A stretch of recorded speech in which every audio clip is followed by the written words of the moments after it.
It's time for another look into some galactic science. So far, we've covered the science behind cloning in Star Wars The Bad Batch and the parasitic flood found in the Halo franchise. This time, we're going to take a deep dive into the biochemistry involved in the metabolic activities of aliens from the not so distant future. Hello everybody and welcome back to another episode of The Science Of, the show where I slowly overanalyze your favourite games, shows and more. Today, we're taking a look at Mass Effect, a franchise that has won numerous accolades. First being released in 2007, Mass Effect is an action RPG from Bioware, the developers behind such gems as the Dragon Age franchise and Star Wars Knights of the Old Republic. And of course, after travelling to long ago in a galaxy far away, Bioware decided to go to space again, but space much closer to home and in the not so distant future. Mass Effect is set in the Milky Way galaxy in the year 2183, where interstellar travel is possible through the use of mass transit devices called mass relays, a technology believed to have been built by an extinct alien race called the Protheans. This technology is where the titular Mass Effect comes from, a mass-negative technology that allows for the creation of physics phenomena like artificial gravity and faster than light travel that thrust humanity into the intergalactic stage where it would meet a wide variety of extraterrestrial life forms. Mass Effect's futuristic sci-fi setting is surprisingly impressive for 2007, reminding me a lot of Star Trek, exploring strange new worlds, meeting their inhabitants, and going where no shepherd has gone before. Make it so. And of course, within these strange new worlds, Mass Effect provided large amounts of details crammed into the game's many characters, worlds and unique cultures, all of which could be influenced by the player's choices. For today's video, we're going to be looking at one of these unique cultures, a species known as the Volus. The Volus are a race that hail from Irune, a planet that possesses a high-pressure greenhouse environment that supports ammonia-based biochemistry rather than the traditional oxygen-based atmosphere we have on Earth. In order to see how significant being brought up on an ammonia-based atmosphere would be compared to an oxygen-based atmosphere, let's see how Earth mammals like humans produce energy from the air we breathe and see how this could change with an ammonia-based atmosphere. Naturally, when we think about gaining energy from breathing, we think about respiration. In schools, this is normally taught as a simple equation. Oxygen plus glucose results in the production of water, carbon dioxide, and energy in the form of ATP. But as many things in biology, nothing is ever really that simple. You see, respiration occurs on a cellular level. When you breathe in oxygen, it is brought into the lungs and then transferred to red blood cells along the lungs' many air sacs called alveoli. From there, the oxygen is delivered to each and every cell in the body, and this is where respiration actually occurs. In cellular respiration, there are four main steps involved in turning the glucose and oxygen into carbon dioxide, water and energy. Before we begin this next section, I just need to clarify something. Whenever we have carbons in a long chain and add stuff to them, their names change. So here's carbon 1, 2, 3, 4, 5 and 6. Got it? Good. So the first method of energy production is called glycolysis. This is a word that literally means breaking down of glucose. This cytoplasmic pathway breaks down glucose into 2,3 carbon compounds called pyruvate. This is initiated by the use of many ATP molecules that phosphorylate the glucose molecule to form glucose 6-phosphate, which is much more reactive than glucose on its own. Once this glucose 6-phosphate is formed, it is then converted into an isomer, fructose 6-phosphate. Now that we have the fructose 6-phosphate, another phosphate group from an ATP molecule is used to form fructose 1,6-biphosphate. This fructose 1,6-biphosphate then splits apart to form 2,3 carbon sugars called dihydroxyacetone phosphate or DHAP and glyceraldehyde 3-phosphate. These two sugars are isomers of each other because of the placement of the phosphate groups on each molecule, one being on 3 and one being on 1.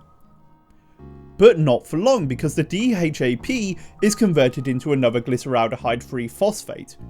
Both molecules are now in equilibrium, at peace with everything. But not for long, because then the glyceraldehyde gives up its phosphate groups left, right and centre to ADP, producing 4 ATP molecules and 2 molecules of a chemical called nicotinamide adenine dinucleotide with hydrogen, otherwise known as NADH. Now, if you've been keeping count, you'll know that this will mean that for 2 ATP molecules, we've produced 4 ATP molecules and 2 NADH molecules. Finally, our carbon chains have changed into new 3-carbon molecules called pyruvate, but even then, that's not the end of it. We can't have NADH piling up because we won't have any more NAD+ to turn into NADH and to form the ATP. So in order to fix this, NADH is used in a process called oxidative phosphorylation, which is driven by an electron transport chain, a collection of 4 membrane embedded proteins that are found in the plasma membrane of the mitochondria. This starts with the delivery of electrons by the NADH to proteins at the beginning of the electron transport chain. This results in NADH becoming NAD+ again, allowing it to be reused for cellular respiration. When travelling between complex 1 and complex 2, they pass their electrons down to a small mobile electron carrier called ubiquinone, which is reduced to form a molecule called QH2 and travels through the membrane, delivering electrons to complex 3. As the electrons travel through complex 3, more hydrogen ions get pumped across the membrane, with the electrons ultimately being delivered to another electron mobile carrier called cytochrome C, which then carries the electrons to complex 4. It's here where one final batch of hydrogen plus ions are pumped across the membrane and the electrons are passed on to an O2 molecule, splitting it into 2 separate oxygen atoms. At the inner mitochondrial membrane, the protons now have only one channel available to get back across, a membrane-spanning enzyme called ATP synthase. This enzyme is effectively a protein power generator, but instead of being fueled by water or wind, it's turned by the flow of protons moving down an electrochemical gradient. As ATP synthase is activated, it catalyzes the addition of phosphate groups to ADP, using the energy from the proton gradient to form new ATP molecules. This process, where energy from a proton gradient can be used to produce ATP, is called chemiosmosis. This name can refer to any process whereby energy is stored in a proton gradient and is used to do work. And this process is very effective, accounting for over 80% of the ATP made during glucose breakdown during cellular respiration. And it's not unique to cellular respiration, also being a key factor of light reactions during photosynthesis. Okay, so now we know how energy is produced in an oxygen-based system. Let's take a look at ammonia and see how an ammonia-based system could differ. Ammonia is a compound of nitrogen and hydrogen with the chemical formula NH3. This is a common molecule in nature, found throughout the solar system on planets further away from the Sun, such as Mars, Jupiter, Saturn, Uranus, Neptune and Pluto. Under normal circumstances, breathing in ammonia would be incredibly harmful to human beings, with most people being exposed to ammonia breathing it in. When ammonia enters the body, it reacts with water to produce the chemical ammonium hydroxide. Ammonium hydroxide, or NH4OH, is a colourless liquid that in its concentrated form is incredibly corrosive and will burn the body on contact. Naturally, the severity of these health effects will depend on the route of exposure, but does this mean that it's not possible to gain energy from ammonium-based respiration? To answer this, we're jumping into petri dishes and looking down microscopes to investigate ammonia oxidizing bacteria such as Nitrobacter. These bacteria are an important part of the nitrogen cycle, a cycle that recycles and shifts the limited supply of oxygen available in the atmosphere. As the name suggests, these bacteria are able to produce energy in the form of ATP from ammonia through the chemolithotrophic reaction of nitrification. This process involves the gain of electrons from the reduction of a reduced nitrogen compound, which then go on to enter an electron transport chain that establishes a proton motive force, just like in oxidative phosphorylation, that drives ATP synthesis. The main difference between these two systems is that ammonia is the electron donor instead of glucose, as is the case in the human body. Ammonia is oxidized by an enzyme called ammonia monooxygenase, which produces the chemical hydroxylamine and water.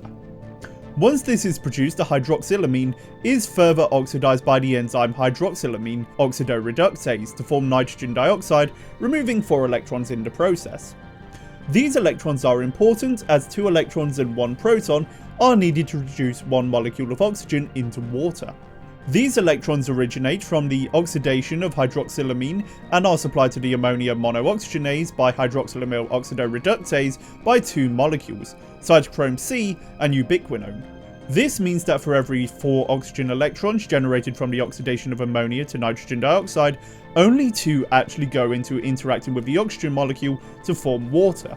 The other 2 electrons travel down a very short electron transport chain to the terminal oxidase. In this chain of nitrate oxidizers, cytochromes of the A and C type generate a proton motive force. This leads to hydrogen atoms channeling down an ATP synthase enzyme as seen in oxidative phosphorylation and producing ATP energy. Now, to me, this is really interesting, but I can understand if you'd be overwhelmed. Metabolics is a huge topic that I'll have to return to at some point in the future. But with what I covered today, I do understand if you have any unanswered questions, especially seeing as there's no obvious link between normal human ATP production that takes place in the cell's mitochondria.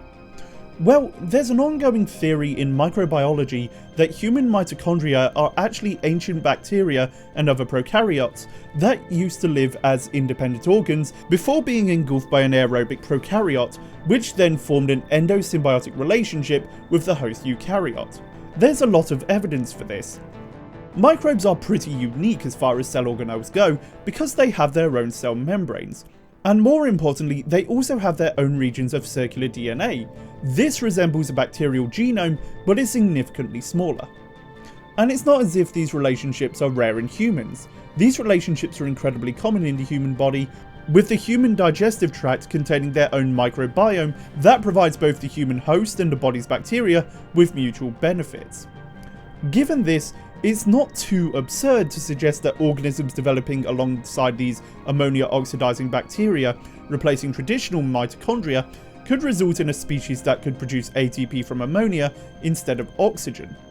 Naturally, this kind of organism would need other developments to survive having an ammonia-based molecule moving around its circulatory system, possibly a non-water-based circulatory system, given the previously mentioned corrosive nature of ammonia when it becomes ammonium hydroxide. But compared to the mitochondria, the amount of energy available from nitrate oxidation can be very small. And because of this, the amount of energy produced per unit of ammonia might not be sufficient for larger organisms, regardless of the amount of ammonia that can be oxidized. So who knows, maybe you could manage an ammonia-breathing insect, as they have a completely different respiratory system compared to humans, but that's something that I might have to look at another time. As always, if you enjoyed this video, then don't forget to leave a like, comment and subscribe to the channel. And if you want to help combat the ever-changing and frustrating YouTube algorithm, make sure you share the video to help my channel grow. If you have any scientific subjects or topics that you'd like to see me cover in the future, then please tell me in the comments down below. As well as that, follow me on Twitter to get updates on the latest science of videos, and join my Discord for chats about science, gaming and more. But until next time, this has been the Science of Mass Effect. I'll see you next time. Thanks for watching. If you're looking for game-based content, you can join me over on Twitch, where I live stream 3 times a week playing all manner of games suggested by the community. Or if you want to support the channel even further, then you could go and contribute to my Patreon, where you'll get behind the scenes access to the creation of all videos, as well as being able to vote on what the next Science of video will be.